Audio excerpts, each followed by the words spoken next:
তস্মৈ নমঃ ভগবতে ত্রিগুণায় গুণাত্মনে কেবলায় দ্বিতীয়ায় গুরুবে ব্রহ্মমূর্তয়ে সর্বশ্রুতি শিরুরত্ন বিরাজিত পদম্বুজম বেদান্তাম্বুজ সূর্যায় তস্মৈ শ্রী গুরুবে নমঃ।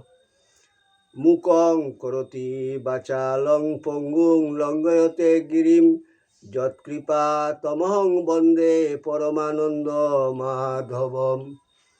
জয় গুরু, জয় গুরু, জয় গুরু। আসামবঙ্গীয় সারস্বত মঠ প্রতিষ্ঠাতা সদ্গুরু শ্রী শ্রী 108 স্বামী নিগমানন্দ সরস্বতী পরমহংসদেব অধ্যাত্ম জগতে এক অসাধারণ শক্তিসম্পন্ন মহাপুরুষ। তিনি তাহার স্থূল দেহে অবস্থানকালে ত্যাগী ও গৃহী শিষ্যভক্তগণের নিকট অমূল্য উপদেশপূর্ণ বহু চিঠিপত্র লিখিয়া গিয়াছেন। তন্মধ্যে কিছু কিছু চিঠিপত্র সংগ্রহ করিয়া শ্রীমৎ স্বামী স্বরূপানন্দ সরস্বতী, শ্রীমৎ শক্তি চৈতন্য ব্রহ্মচারী ও শ্রী হরপ্রসাদ রায় তাহাদের খাতায় লিখিয়া রাখেন। শিষ্য ভক্তগণের মধ্যে সেই অমূল্য উপদেশপূর্ণ বাণীগুলি প্রচার উদ্দেশ্যে শ্রী হরপ্রসাদ রায় কর্তৃক ঠাকুরের সিটি নামে উত্তর বাংলা সারস্বত আশ্রম বগুড়া হইতে প্রকাশিত হয়। এই চিঠিপত্রগুলির মধ্যে একটি চিঠি পাঠ।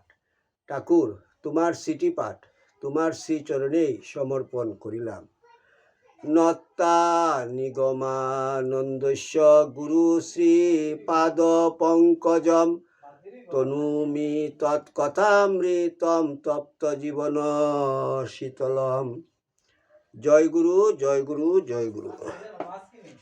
ঠাকুরের চিঠি 253।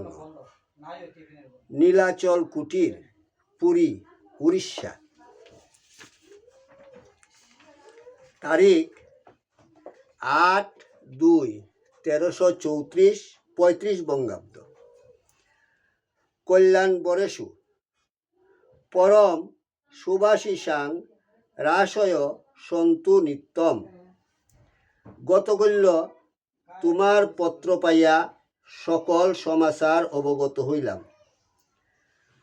মঠ হইতে বাহির হইয়া তুমি একে একে প্রায় সমস্ত বিভাগীয় আশ্রমগুলিতে কিছুদিন করিয়া অবস্থিতি করিলে, কিন্তু কোথাও তুমি মনস্থির করিয়া থাকিতে পারিলে না।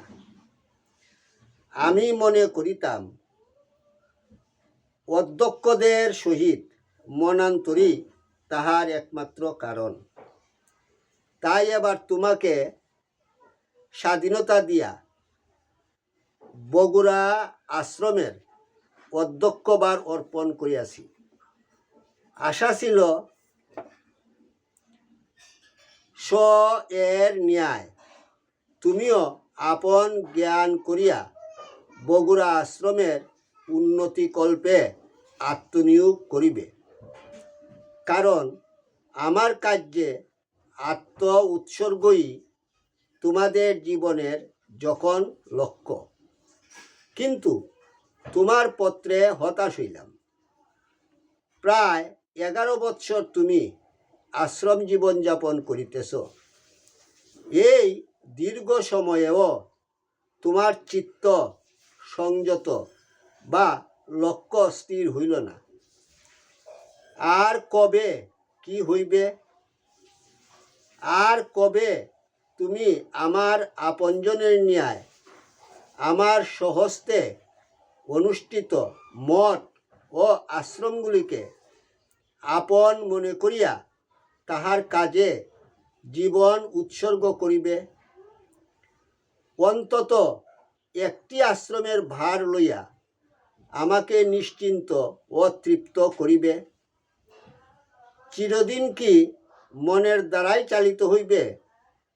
মনের দাসত্ব করিতেই কি সুখের সংসার ছাড়িয়া দুঃখকে বরণ করিয়া লইয়াছ।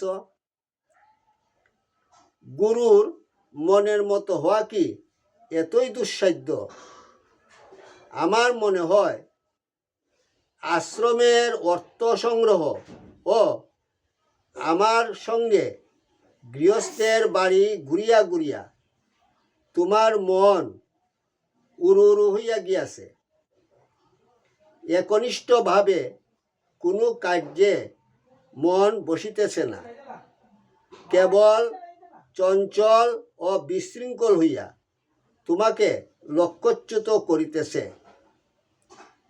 আমাকে বা আমার কার্য ছাড়িয়া অন্য কোথাও গিয়া কি শান্তি পাইবে? আমার তো বিশ্বাস হয় না। বাড়ির লোকের সহিত বেশি মিশামিশিও তোমার অমঙ্গলের কারণ হইয়াছে।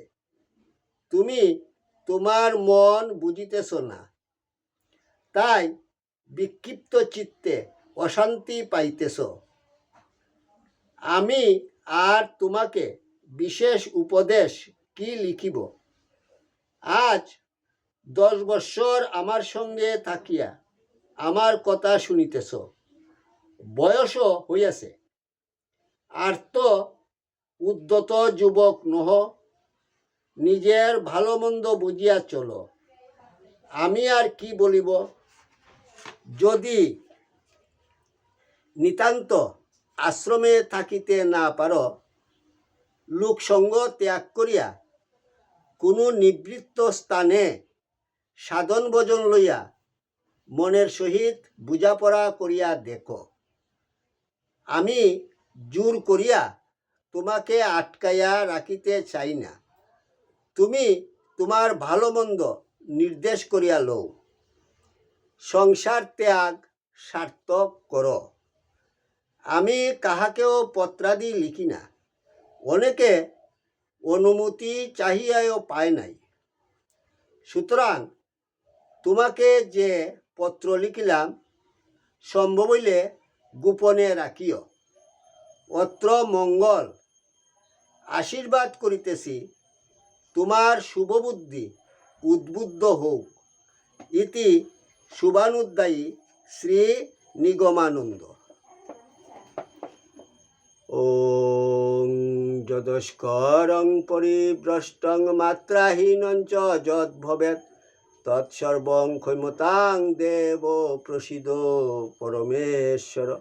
সর্বে ভবন্তু সুখিনঃ, সর্বে সন্তু নিরাময়া, সর্বে ভদ্রাণি পশ্যন্তু মা কশ্চিৎ দুঃখভাগ্ ভবেৎ। ওং শান্তি শান্তি শান্তি। হরি ওম তৎসৎ।